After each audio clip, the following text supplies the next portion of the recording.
It was supposed to be the ultimate April Fool's prank, but when the tourist fired water at Senate Majority Leader Chuck Schumer's face, the silence that followed said everything. Want to know what really happened? First, hit that subscribe button and tell us where you're watching from. Now let's get into it.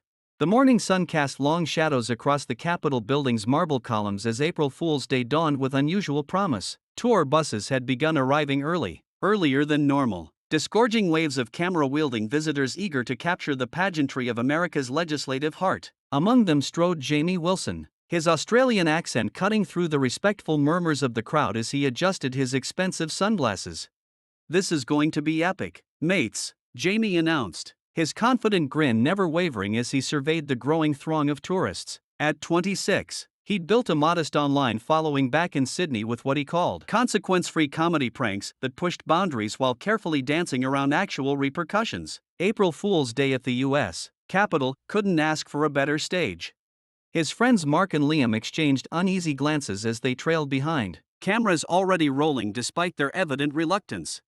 "Maybe we should just do the standard tourist thing," Mark suggested, his voice lowered. "These politicians aren't exactly known for their sense of humor." Jamie scoffed, running a hand through his carefully tousled hair. "They're paid to stand there and look important. Besides, everyone does the usual try to photobomb a politician routine. I'm going bigger." The gleam in his eye spoke of boundaries waiting to be crossed, a viral potential that overrode common sense. 20 yards away, Senator Charles Chuck Schumer stood discussing legislation with a staffer, his navy suit crisp in the spring sunshine, his signature glasses adding to his recognizable profile. 35 years in Congress had taught him to read crowds instinctively. Most visitors showed proper respect. Some tested boundaries with harmless antics. A rare few, like the loud Australian now positioning himself for maximum audience impact, came looking for trouble. Schumer remained focused on his conversation, but his awareness of the surroundings never faltered. Behind that experienced gaze lay decades of public service and legislative battles that the approaching prankster couldn't begin to comprehend. As Jamie and his reluctant cameraman drew closer, Schumer did what he'd done countless times before. He prepared to represent his office with unwavering dignity, regardless of whatever foolishness April 1st might bring. "Look at him," Jamie stage whispered to his friends, loud enough for nearby tourists to hear. "Standing there like a department store mannequin. Do you think they select them based on who can look the most important while doing nothing?"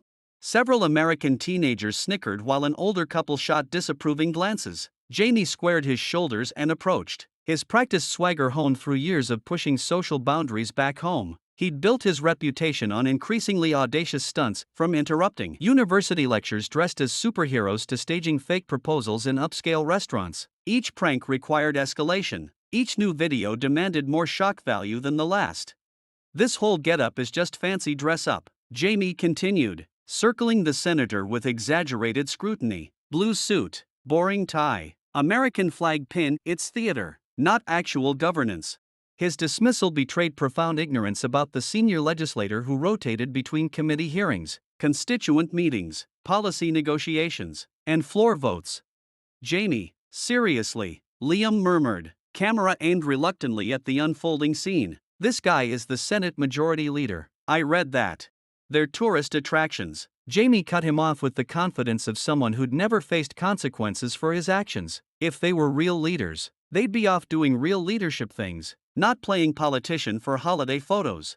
A middle-aged woman gently pulled her curious children back a few steps, recognizing the signs of impending disrespect. The crowd had begun to shift, some drawing closer in anticipation of entertainment, others creating distance to dissociate from whatever was coming. What Jamie failed to notice in his performance was the senator's eyes, focused, alert, and bearing the unmistakable awareness of someone who'd faced situations far more intense than a tourist's misguided prank. While Schumer maintained his conversation with the staffer, his peripheral vision tracked Jamie's movements with the instinctive assessment of a seasoned politician. "Today's plan is genius," Jamie informed his increasingly uncomfortable friends. "Start small, build up, then deliver the ultimate April Fool's payoff. It'll be legendary." He pulled out his phone, checking the time. "We've got about 20 minutes before I unveil the main event." Mark shifted his weight, camera dipping slightly. "Maybe we should just get some normal photos and move on. There's that pub you wanted to try for lunch. And miss my shot at Senate leader prank immortality? Not happening." Jamie's eyes gleamed with the particular determination of someone who measured his worth in views and reactions. Trust me, this is going to be the one that finally puts us on the map.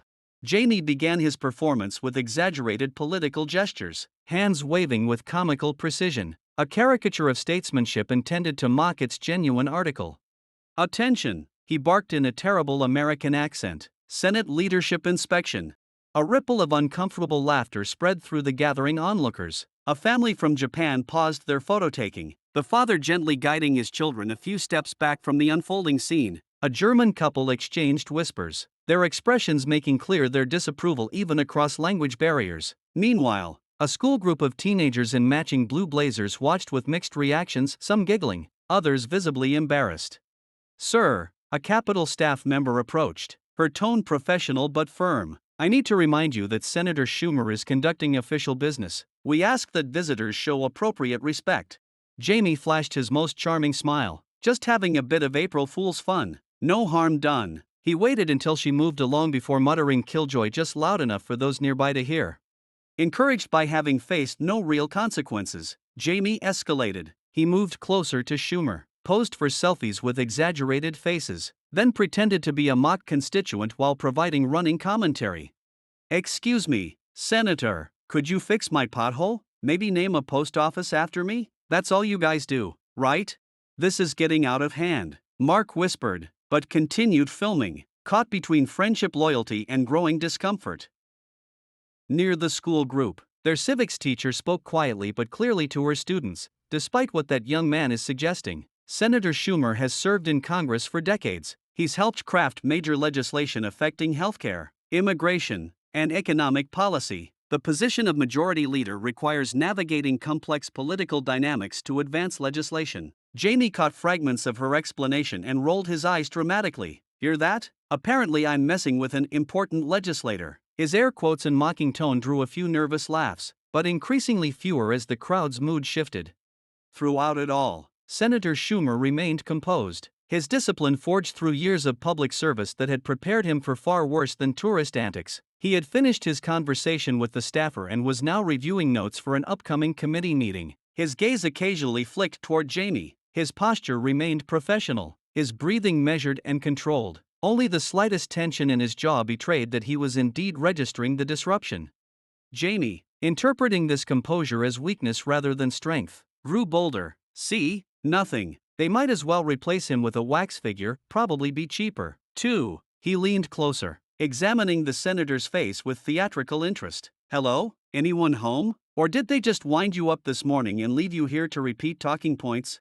A few feet away, a Capitol security guard spoke quietly into his radio, eyes never leaving Jamie. The staff's tolerance was visibly thinning, yet Jamie remained oblivious, riding the momentary attention like a wave, already planning his next escalation. "Time to take things up a notch," he announced to his increasingly reluctant audience. "This is just the warm-up act." The morning wore on, and Jamie's antics grew progressively more intrusive. He began narrating an imaginary nature documentary about the elusive senator in its natural habitat, complete with exaggerated Australian accent. When that failed to provoke a reaction, he started a one-sided interview, holding an invisible microphone to the senator's face and answering his own ridiculous questions. "Does it hurt to pretend you're working for the American people all day? No comment? I'll take that as a yes," Jamie declared to diminishing laughter. Behind Schumer's professional expression, his mind briefly flashed to his years of public service, the civil rights legislation he'd helped pass, the economic crises he'd helped navigate, the countless constituent problems he'd personally addressed. The memory strengthened his resolve as Jamie's behavior worsened. "Jamie, seriously, let's move on," Liam pleaded, camera still rolling but enthusiasm long gone. "You've done enough for one video." "Not even close," Jamie replied, lowering his voice conspiratorially. "I haven't shown you the main event yet." He patted his backpack with a wink. "It's April Fool's, go big or go home." Mark stepped closer, genuine concern crossing his face. "What exactly are you planning?" "Just watch," Jamie grinned. "It'll be the ultimate politician reaction video. Trust me, people will be talking about this for years." Nearby tourists had begun giving them a wide berth, parents steering children to different vantage points, couples finding reasons to move along the rotunda. The atmosphere had shifted from tourist excitement to something more uncomfortable, the tension of witnessing someone crossing boundaries of basic decency. Jamie noticed the thinning crowd around him and doubled down, his voice growing louder, his gestures more expansive. His comments became increasingly personal, mocking everything from the senator's posture to speculating rudely about what might be underneath the fancy political costume. "Do they make you audition for this gig?" he asked. "Nobody in particular. Stand around looking important while some idiot tourist tries to make you actually do something? Bet that's not what you signed up for when you joined the political costume department." Each disrespectful comment revealed Jamie's profound ignorance about the legislative process and public service. For men like Schumer, serving in the Senate was not merely ceremonial, it was a responsibility earned through years of public trust, often including difficult decisions that tourists like Jamie couldn't comprehend. A security guard moved closer, speaking quietly into his radio while maintaining a clear view of the escalating situation. The civics teacher had relocated her students to a different area entirely, occasionally glancing back with disapproval. "All right, mates," Jamie announced, reaching for his backpack with theatrical flourish. "Time for the main event, the April Fool's prank to end all pranks." His friends exchanged alarmed glances as he unzipped the bag. "I've been saving this all morning." The remaining onlookers sensed the crossing of an invisible line. Several more stepped back, while others watched with the morbid fascination of witnesses to an impending car crash. Jamie, however, appeared oblivious to the shifting atmosphere, focused entirely on his moment of perceived glory. "Sometimes," he declared, "you need to make a splash to get noticed." With a magician's flourish, Jamie pulled from his backpack what appeared to be an expensive professional camera. Only his friends recognized it for what it truly was, a high-quality water gun meticulously disguised to resemble photography equipment. The modifications had cost Jamie nearly $200 from a specialty prop shop in New York, an investment he deemed worthwhile for what he called prank immortality. "Now everyone," Jamie announced, slipping back into his role as entertainer, "I'm going to capture a very special moment with America's finest." He raised the fake camera, adjusting non-existent settings with practiced movements. Several tourists raised their actual cameras, sensing a moment worth documenting, though for entirely different reasons than Jamie imagined. The civics teacher, noticing the gleam of plastic where a lens should be, suddenly understood what was about to happen. "Stop," she called out, breaking into a quick walk toward Jamie. "That's completely inappropriate." But Jamie had committed fully to his performance. And now for the ultimate congressional portrait on this fine April Fool's Day. He began a theatrical countdown, playing to his dwindling but attentive audience. 3, 2, 1. The disguised water gun discharged with shocking force, sending a concentrated stream of water directly into Senator Schumer's face. The liquid splashed across his immaculate suit, darkening the navy fabric and dripping from his signature glasses in steady rivulets.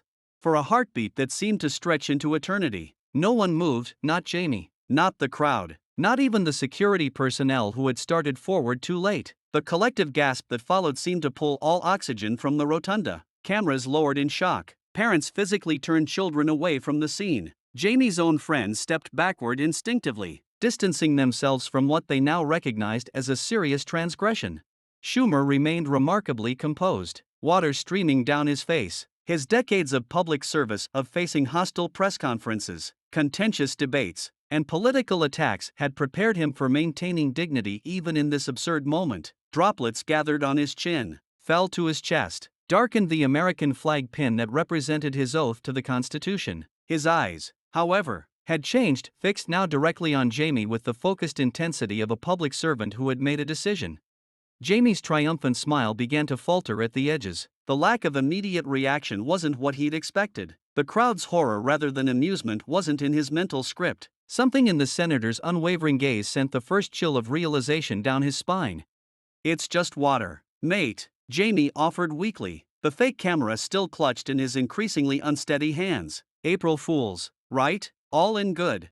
The movement, when it finally came, was so swift and decisive that onlookers would later disagree about exactly what they'd seen. Schumer stepped forward with surprising agility for a man in his 70s, each motion purposeful and measured. His hand closed around Jamie's wrist with controlled pressure, not injuring but completely immobilizing. With his other hand, he relieved Jamie of the fake camera in one smooth motion that spoke of decades navigating political pressures rather than ceremonial posturing. Jamie's bravado evaporated instantly. his face draining of color as he found himself firmly secured by a man whose position and capability he had so thoroughly underestimated. The senator's grip wasn't painful, but it communicated with perfect clarity that any resistance would be unwise. It was just a joke, Jamie stammered, his Australian accent suddenly thicker with nervousness. The rotunda had fallen into complete silence, the tension almost suffocating as the consequences of his prank began to materialize in real time. Schumer's expression remained professional, but there was something in his eyes that made Jamie swallow hard, the unmistakable look of someone who had faced actual political battles and knew precisely how to handle confrontation. Water continued to drip from the senator's suit as he held Jamie in place, waiting for the security personnel who were now rushing toward them. In that moment, staring into the composed but unyielding face of the man he'd assaulted for entertainment, Jamie Wilson finally began to understand the difference between a prank and a profound mistake. "The weapon, sir," Schumer stated firmly, his voice carrying the clear authority of leadership despite its measured tone. He held the confiscated water gun with the same precise grip he would use for questionable legislation. Jamie's wrist remained secured in Schumer's other hand, the senator's posture revealing years of standing his ground that had nothing to do with ceremonial duty. "It's just a toy," Jamie protested weakly, his trademark confidence evaporating under Schumer's unwavering gaze. "Just a bit of April Fool's fun. No harm."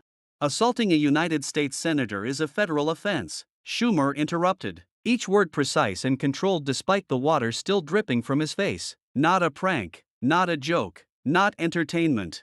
Two Capitol police officers arrived, positioning themselves on either side of Jamie. The crowd had formed a perfect circle around the scene, smartphones capturing every moment of Jamie's humiliation. His friends stood frozen, cameras lowered, their expressions a mixture of embarrassment and relief that they weren't standing in Jamie's place. "Just a prank, mate," Jamie attempted again, a nervous laugh dying in his throat as it met Schumer's steady gaze.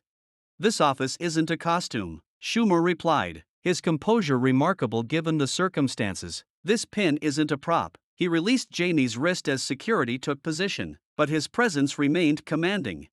"Before standing in this building today, I've helped craft legislation affecting millions of Americans. The men and women who serve in these chambers tomorrow will vote on national security matters. The pages you see running documents have higher security clearances than most citizens." Jamie blinked, his perception visibly shifting as Schumer continued. "Each vote we cast, each bill we pass, each constituent we help represents over 2 centuries of democratic tradition," Schumer explained, not with anger but with the clear purpose of education. "When you mock this institution, you mock the sacrifices of every public servant who has served it, including those who face threats far more serious than water guns." The crowd remained silent, the only sound being the soft drip of water from Schumer's suit onto the marble floor beneath. Several older American visitors nodded in solemn agreement with the senator's words.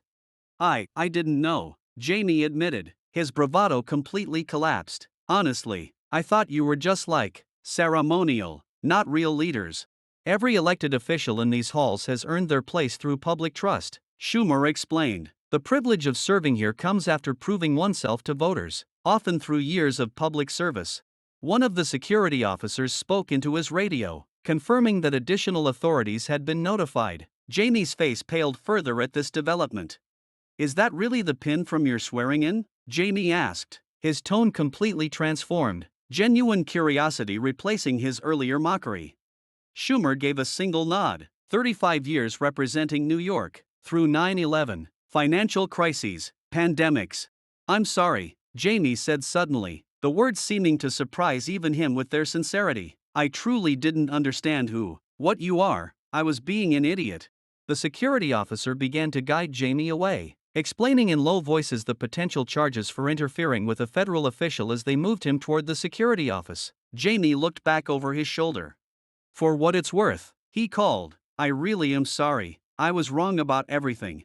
Schumer acknowledged this with the slightest inclination of his head before returning to his scheduled meetings with practiced precision. In one smooth motion, he removed his dampened glasses, wiped them with a handkerchief, and returned to reviewing his notes. Only the darkened patches on his navy suit gave any indication of the incident that had just occurred.